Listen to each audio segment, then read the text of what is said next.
حضور اکرم صلی اللہ علیہ وآلہ وسلم کے طائف کے سفر کا قصہ۔ نبوت مل جانے کے بعد 9 برس تک نبی اکرم صلی اللہ علیہ وآلہ وسلم مکہ مکرمہ میں تبلیغ فرماتے رہے، قوم کی ہدایت اور اصلاح کی کوشش فرماتے رہے، لیکن تھوڑی سی جماعت کے سوا جو مسلمان ہو گئی تھی اور تھوڑے سے ایسے لوگوں کے علاوہ جو باوجود مسلمان نہ ہونے کے آپ صلی اللہ علیہ وسلم کی مدد کرتے تھے۔ اکثر کفار مکہ آپ صلی اللہ علیہ وسلم اور آپ صلی اللہ علیہ وسلم کے صحابہ رضوان اللہ اجمعین کو ہر طرح کی تکلیفیں پہنچاتے تھے، مذاق اڑاتے تھے اور جو ہو سکتا تھا اس سے درگزر نہ کرتے تھے۔ حضور صلی اللہ علیہ وسلم کے چچا ابو طالب بھی انہی نیک دل لوگوں میں تھے جو باوجود مسلمان نہ ہونے کے حضور صلی اللہ علیہ وسلم کی ہر قسم کی مدد فرماتے تھے۔ 10ویں سال میں جب ابو طالب کا بھی انتقال ہو گیا تو کافروں کو اور بھی ہر طرح کل مہار اسلام سے روکنے اور مسلمانوں کو تکلیف پہنچانے کا موقع ملا۔ حضور صلی اللہ علیہ وسلم اس خیال سے طائف تشریف لے گئے کہ وہاں قبیلہ ثعلب کی بڑی جماعت ہے، اگر وہ قبیلہ مسلمان ہو جائے تو مسلمانوں کو ان تکلیفوں سے نجات ملے، دین کے پھیلنے کی بنیاد پڑ جائے۔ وہاں پہنچ کر قبیلے کے 3 سرداروں سے جو بڑے درجے کے سمجھے جاتے تھے گفتگو فرمائی اور اللہ کے دین کی طرف بلایا، اللہ کے رسول صلی اللہ علیہ وسلم کی یعنی اپنی مدد کی طرف متوجہ کیا، مگر ان لوگوں نے بجائے اس کے کہ دین کی بات قبول کرتے یا کم از کم عرب کی مشہور مہمان نوازی کے لحاظ سے ایک مہمان کی خاطر مدارات کرتے، صاف جواب دے دیا اور نہایت بے رحمی اور بد اخلاقی سے پیش آئے۔ ان لوگوں نے یہ بھی گوارا نہ کیا کہ آپ صلی اللہ علیہ وسلم یہاں قیام فرمائے۔ جن لوگوں کو سردار سمجھ کر بات کی تھی کہ وہ شریف ہوں گے اور مہذب گفتگو کریں گے، ان میں سے ایک شخص بولا، اوہو، آپ ہی کو اللہ نے نبی بنا کر بھیجا ہے۔ دوسرا بولا، اللہ کو تمہارے سوا کوئی اور ملتا ہی نہیں تھا جس کو رسول بنا کر بھیجے۔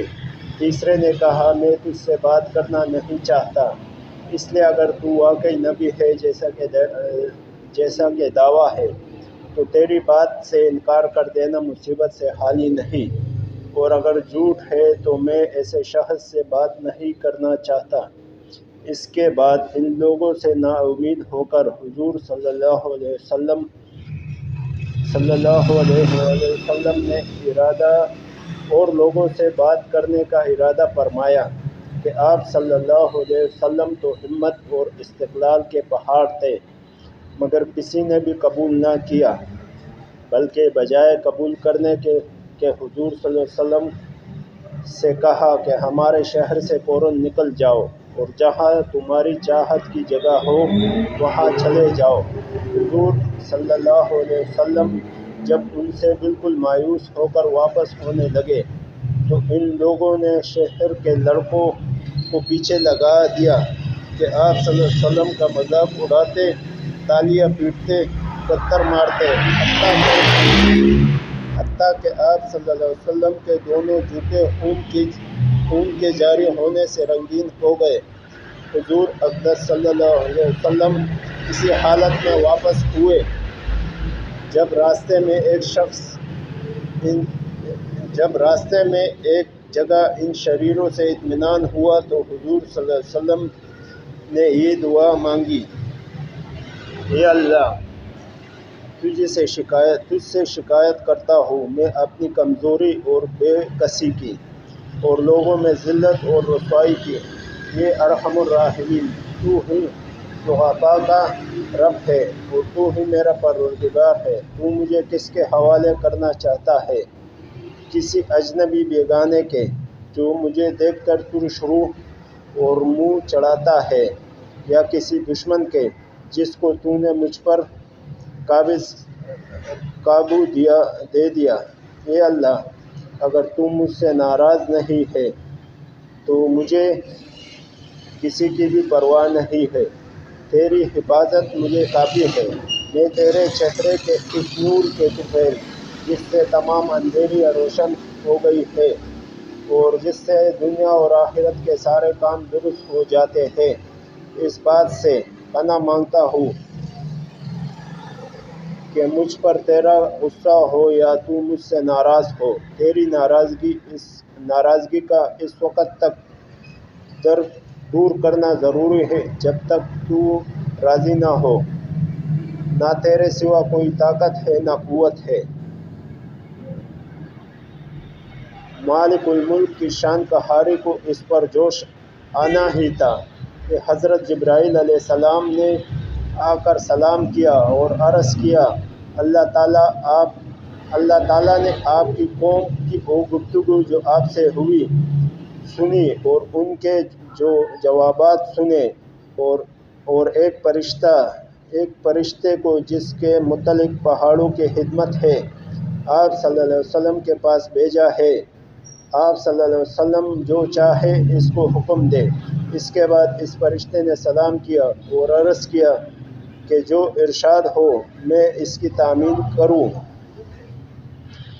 اگر ارشاد ہو تو دونوں جانب کے پہاڑوں کو ملا دوں جس سے یہ سب درمیان میں کچل جائے، اور جو سزا آپ تجویز فرمائے۔ حضور صلی اللہ علیہ وسلم کی رحیم و کریم ذات نے جواب دیا کہ میں اللہ سے اس کی امید رکھتا ہوں کہ اگر یہ مسلمان نہیں ہوئے تو ان کی اولاد میں سے ایسے لوگ پیدا ہوں گے جو اللہ کی بندگی کریں گے اور اس کی عبادت کریں گے۔ دوستو، یہ ہے اخلاق اس کریم ذات کی جس کے ہم لوگ نام لیوا ہے کہ ہم ذرا سی تکلیف سے کسی کی معمولی سی گالی دے دینے سے ایسے بھڑک جاتے ہیں کہ پھر عمر بھر اس کا بدلہ نہیں اترتا۔